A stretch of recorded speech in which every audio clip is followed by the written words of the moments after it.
I actually start the video off with this clip. So if you're wondering why any of this is even being done, this is the reason why. My supercharger brick did collapse, meaning that my supercharger could have blown up, possibly overheating the supercharger, car pulling timing, and my engine blowing up. Fortunately, it did not. So I did take the initiative to take the supercharger off myself, send the supercharger brick off. Here is what it looks like collapsed, and here is what it looks like when it's not collapsed. So you can tell it's a big difference. But that pretty much made me want to do everything that I'm about to show y'all in this video. So cue the intro, let's get it rolling.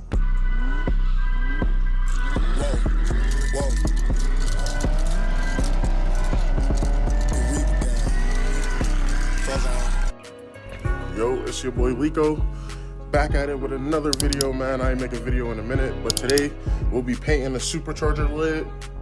First thing you want to do is mask it all off. I did take my time, as I always do, because I like my stuff to look as professional as possible. Like when I paint stuff, people will be like, oh, did you get it powder coated? And they be like, oh, I'll be like, no, I didn't get it powder coated, I did it myself, and they're all surprised. So mask it all off, take your time. It does take a long time, but it's worth the wait. So this is what I use. You want to get high heat primer. Gray is perfectly fine, whatever color you want. White, if you do use white primer, you do have to do more base coats. So with gray primer, you really only have to do 1 or 2 base coats. All right, I just put on the first base coat after the primer, and your first base coat's never gonna be pretty. Like, it looks rough. You're like, oh man, the color that I want is not there. This is actually after the last coat. I don't know if you can see the sparkle or anything. That joint's hitting for real. So we're gonna let this dry for about 5 to 10 minutes, get tacky. And once we feel that it's tacky, we're gonna throw the clear coat. Yeah, look at the way that joint glistening, man.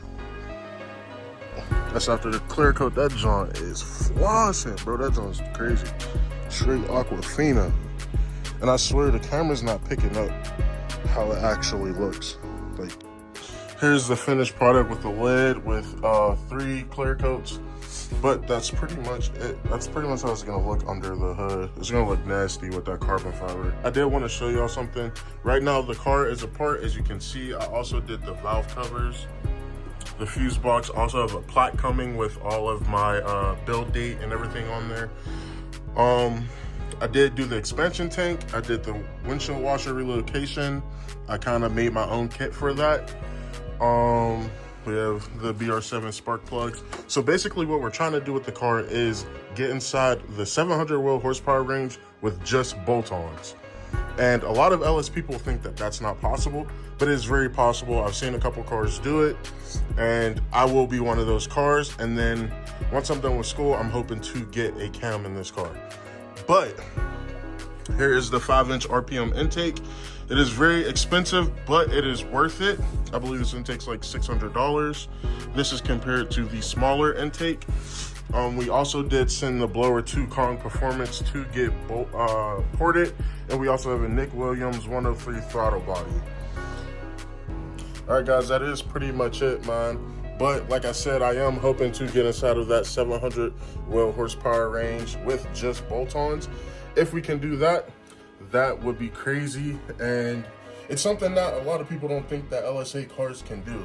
So if you do lose to me, it's like, bro, you did lose to just a bolt-on, full bolt-on LSA car. So that's pretty much it, man. And I'll make another video once we get the blower back. It's your boy Lico, and I'm out of this joint.